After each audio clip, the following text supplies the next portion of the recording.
Իշխանությունը հասկանում է, որ մեկ օր առանց իշխանության իրենց համար ճակատագրական է լինելու։ Իշխանությունը պահելու համար Նիկոլ Փաշինյանն ավելի է ահագնացնելու բռնաճնշումների ալիքը ընտրությունների մոտենալուն զուգահեռ, պնդում է Ալեն Ղևոնդյանը։ Ըստ քաղաքագետի Փաշինյանի իշխանության մնալը օդ ու ջրի պես անհրաժեշտ է նաև նրա արտաքին պատվիրատուներին։ Ոչ միայն ճակատագրական է լինելու ներսում, այլ նաև այն պատվիրատուների համար, Ադրբեջան, Թուրքիա եւ ոչ միայն, ում առաջ նրանք հանձնառություններ են վերցրել։ Հայ առաքելական եկեղեցու դեմ արշավն էլ ըստ քաղաքագետի այդպիսի մի հանձնառության կատարում է։ Այս մարդիկ ունեն հստակ պլան, գծագրած դետալներով, այս մարդիկ ունեն ուժային ռեսուրսներ, ունեն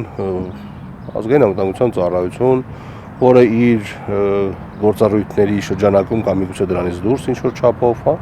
ինչ-որ քայլեր է ձեռնարկում, ինչ-որ ինֆորմացիա է հայթայթում, այդ ինֆորմացիան դնում են երբեմն կեղծ, երբեմն ավել կամ պակաս հիմնավոր ինչ-որ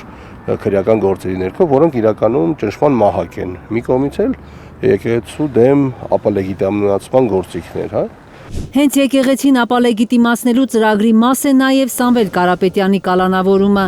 Կարծում է Ղևոնդյանը, ըստ նրա օրվա իշխանության համար պոտենցիալ վտանգ է հայկական արժեքաբանության պաշտպանությունը։ Հասկանում էր Կարապետյան Սամվելը քաղաքական դեմք չի, հնարավոր չի իրան բարոյա, այսպես ասած կներեք, փչացնել, այդ հանրային այն գործիքներով նախկիններ ներկաներ, որով ինքը սովորաբար աշխատում է, եւ երկրորդը Սամվելը պաշտպանում է եկեղեցու հավատքի հայ լինելու արժեքաբանությունը, այսինքն դա իր համար պոտենցիալ վտանգ է թողած։ Քաղաքագետ Ղևոնդյանի համոզմամբ օտար ուժերի առաջ Փաշինյանի ստանձնած պարտավորությունների հետևողական կատարումն է պատճառը, որ այսօր Արևմուտքը աչք է փակում Հայաստանում բռնատիրական կարգեր հաստատելու փորձերի վրա։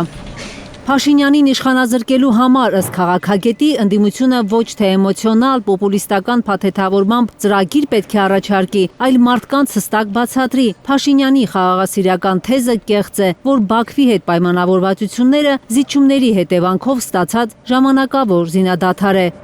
Առանց ուժային բալանսի վերականգնման, առանց միջազգային երաշխավորների խաղաղություն չի գալու տարածաշրջան, վստահ է քաղաքագետը։ Խաղաղության որևէ process-ում, եթե դու չես զինվում, որպես պլան B, իսկ ցանկացած բանակցությունների ժամանակ միշտ լինում է պլան B, մանավանդ եթե դիպացած Ադրբեջանը, ով ասում է, ինչ Հայաստանի մասն է խոսքը, մենք խոսում ենք արևմտյան Ադրբեջանի մասին, դու պետք է հասկանաս, որ դու պետք է պատրաստ լինես։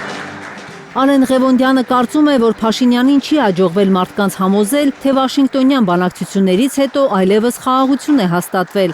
Այդ պնդումները փշուր են լինում այսպես կոչված Զանգեզուրի միջանցքի մասին Ալիևի յուրաքանչյուր հայտարարությունից հետո։ Քաղաքագետը նկատում է, որ գործող իշխանությունը վարկանիշի անկում է ապրում, բայց պետք չէ, որ ընդդիմությունը միայն դրա վրա հույս դնի։ Այստեղ կարևորը որ ընդդիմությունը հասկանա, որ իրավիճակը բավական լուրջ է։ Ու միայն ցածր ռեյտինգով, որ իրանք հույս ունեն ընտրությունների ժամանակ, որ դրանով կարող են հաղթել, այդպես չի լինելու։ Բացարձակ չի լինելու։ Վարչապետական ռեսուրս են օգտագործելու, ուժային ռեսուրս են օգտագործելու։ Քաղաքագետն առաջարկ ունի քաղաքական պայքարի հայտ ներկայացրած փոքր ուժերին։ Եթե իսկապես ուզում են, որ 2026-ին Փաշինյանը նորից չվերցնի իշխանությունը, պետք է համագործակցեն ընդդիմադիր խոշոր դաշինքների հետ։ Այլապես նրանց ստացած 1-2% ձայներից շահելու է իշխող ուժը։ Վերջում այդ 1.5-ները շատ վատ կատակ են խաղալու, ասենք 10 հատ 1.5-ը վերջում միանալու է համամասնորեն առաջի, երկրորդ, երրորդ տեղ գրավվածներին համամասնորեն, ու ասենք թե օդից գործող իշխանությունը ստանալու է քվեների քանակը։ Կարնե Մանգասարյան, Միլենա Պողոսյան եւ Նորայր Հակոբյան, Հայլուր։ Հայաստանում եւ աշխարհում տեղի ունեցող իրադարձությունների մասին առաջին իմանալու համար բաժանորդագրվեք մեր ալիքին, սեղմեք զանգակը, որ բաց չթողնեք ամենահրատապը, ամենակարևորն ու հետաքրքիրը։